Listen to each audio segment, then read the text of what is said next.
tetangga, diingatkan oleh karyawan, diingatkan oleh pembantu. Tuhan pakai siapapun untuk mengingatkan kita. Nah, itu kesabaran Tuhan. Kesabaran Tuhan karena kasih, Dia sabar. Kesabaran Tuhan itu yang kita lihat tadi karena Dia menghendaki tidak ada yang binasa. Tuhan sabar. Kita kurang sabar. Saya suka nakal katakan begini. Ada kalanya kesabaran Tuhan dalam tanda petik menjengkelkan. Maksudnya begini. Ketika kita lihat orang lain bikin kejahatan, kita mulai lihat kapan Tuhan hukum dia.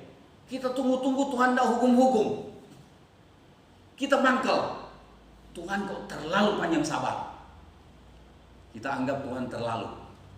Tapi kalau giliran kita yang salah, sudah panjang sabarnya Tuhan, kita bilang Tuhan tambah panjang lagi. Kurang. Menangnya dewe. Menang sendiri. Tapi itu panjang sabarnya Tuhan supaya orang diperingatkan satu kali masih bandel, 2 kali masih bandel. Kiranya ini peringatan Tuhan kesekian kalinya untuk dunia. Corona ini kiranya jadi peringatan Tuhan untuk kesekian kali bagi dunia, bagi Indonesia, bagi gereja Tuhan yang ada di Indonesia, bagi tokoh-tokoh yang ada di Indonesia, entah tokoh nasional atau tokoh agama. Ini jadi peringatan. Jangan-jangan karena Tuhan selalu datangkan sesuatu yang tidak menyenangkan, itu seringkali peringatan keras bagi manusia. Jangan-jangan virus corona ini jadi peringatan keras bagi manusia dari Tuhan. Jadi peringatan keras supaya kita sadar, oh rupanya pangkat, jabatan, kekayaan, kekuasaan, punya pengikut orang banyak, enggak berdaya hadapi ini. Belum, masih kita lihat masih terus merajalela. Memang semua kita berharap hari ini kita berdoa dan itu berhenti. Tentunya banyak orang berharap berdoa begitu. Dan memang itu yang paling enak. Tapi minggu lalu saya menyampaikan renungan, jalan Tuhan tidak terselami. Amin. Jalan Tuhan tidak terselami. Panjang sabarnya Tuhan. Panjang sabar Tuhan. Dia izinkan tekanan itu terus sampai kita sadar sesadar-sadarnya. Tuhan, rupanya saya tidak berdaya. Itu yang mendorong kita untuk datang serahkan diri sungguh-sungguh kepada Tuhan. Wah, itu yang penting. Sadar. Jadi memang panjang sabar Tuhan itu karena Tuhan lihat, memang Tuhan tahu kita bolak-balik bikin salah. Bolak-balik bikin salah. Panjang sabar. Kalau Tuhan tidak panjang sabar, hampir tidak ada yang selamat. Hampir tidak ada yang selamat. Nah, dalam panjang sabarnya Tuhan, itu sebenarnya sungguh-sungguh Tuhan memberi kita kesempatan. Tuhan memberi kita kesempatan untuk pertama berbalik, katanya dalam ayat yang ke-9 ini. Ia menghendaki supaya jangan ada yang binasa, melainkan supaya semua orang berbalik dan bertobat. Berbalik, ambil keputusan untuk bertekad kembali ke Tuhan, kembali mengatur, membina hubungan dengan Tuhan, kembali untuk hidup dengan cara yang Tuhan mau. Tekad berbalik.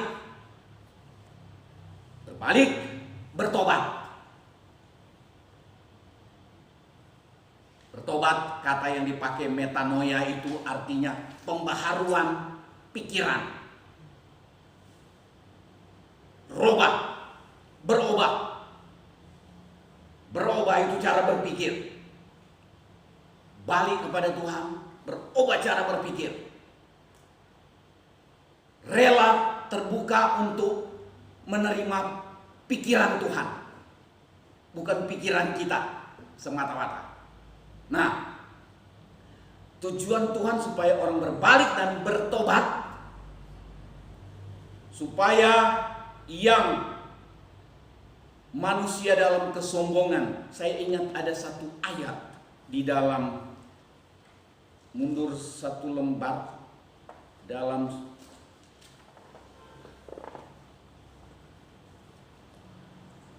Satu Petrus pasalnya yang kelima.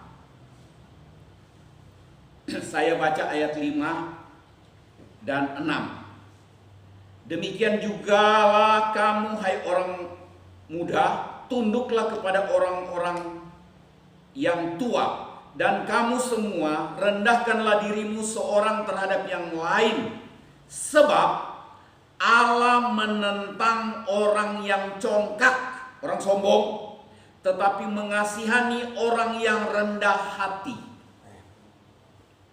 Karena itu rendahkanlah dirimu di bawah tangan Tuhan yang kuat, supaya kamu ditinggikannya pada waktunya. Allah melawan orang sombong, orang congkak. Jangan-jangan keadaan yang sedang dihadapi oleh dunia hari-hari ini adalah salah satu cara Tuhan melawan kesombongan. Tidak semua sombong pasti, tapi mungkin sudah terlalu banyak yang sombong. Entah itu tokoh masyarakat, entah itu tokoh agama, pendeta, apapun sejenisnya, mungkin sudah nyombong.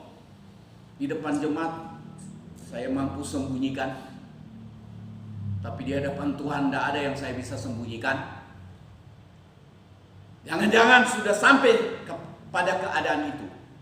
Nah, Tuhan beri kesempatan. Dalam kesabaran Tuhan beri kesempatan untuk berbalik dan bertobat supaya selamat. Dalam kitab Amsal dikatakan, tidak usah kita buka ayatnya, tetapi dalam kitab Amsal, dalam Amsal yang ke Amsal 16 ayat 18 dikatakan begini: kecongkakan mendahului kehancuran dan tinggi hati mendahului kejatuhan. Tadi dikatakan Allah melawan orang congkak, tetapi mengasihani orang yang rendah hati. Kiranya melalui keadaan ini, semua kita, seluruh bangsa ini, seluruh dunia ini, kita semua bertekad untuk merendahkan diri. Kalau dibilang Allah melawan orang sombong, orang congkak, tapi mengasihani orang yang rendah hati, kita mau rendah hati. Amin. Melalui tekanan yang dialami hari-hari ini, kita mau rendah hati, merendahkan diri di hadapan Tuhan. Dan dikatakan Tuhan kasihani kita. Ini luar biasa. Tuhan mengasihani. Allah melawan orang congkak, mengasihani orang yang rendah hati. Kitab Amsal katakan, kecongkakan mendahului kehancuran. Tuhan tahu ini. Itu sebabnya Tuhan dalam panjang sabarnya, Dia cegah kita, Dia ingatkan kita supaya kita tidak terus-menerus dalam kesombongan yang menghancurkan kita. Yang menonjol dari sifat iblis adalah kesombongan. Itu yang mendorong dia untuk memberontak. Kesombongan manusia memberontak kepada Tuhan. Kita lihat banyak aturan-aturan yang dibuat oleh manusia yang sangat menghina hukum-hukum Tuhan. Sombong, congkak, tetapi panjang sabar Tuhan sampai hari ini. Kiranya sementara alami keadaan yang sukar ini, semua manusia mulai merenung. Sungguh-sungguh saya tidak berdaya Tuhan, saya perlu Engkau. Dan semua orang merendahkan diri, bertobat dari jalan-jalannya yang jahat. Dan Tuhan mendengar seruan kita bersama.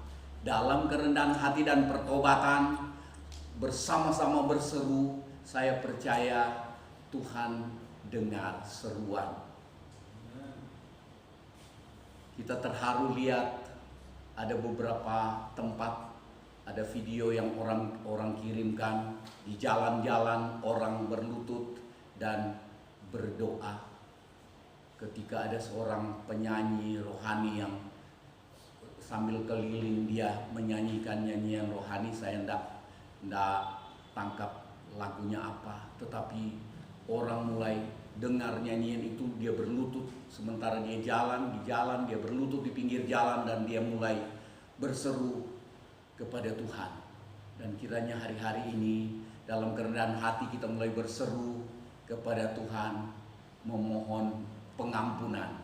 Sesudah memohon pengampunan, dalam pertobatan kita memohon pengampunan, maka saya percaya doa yang dinaikkan untuk memohon belas kasihan Tuhan untuk menghentikan malapetaka yang sedang melanda dunia ini, melanda bangsa kita ini juga, itu Tuhan dengar kita semua dan Tuhan menghentikannya oleh kemurahan Tuhan.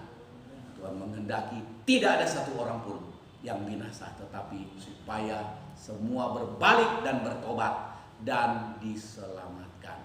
Tuhan memberkati. Kita tundukkan kepala.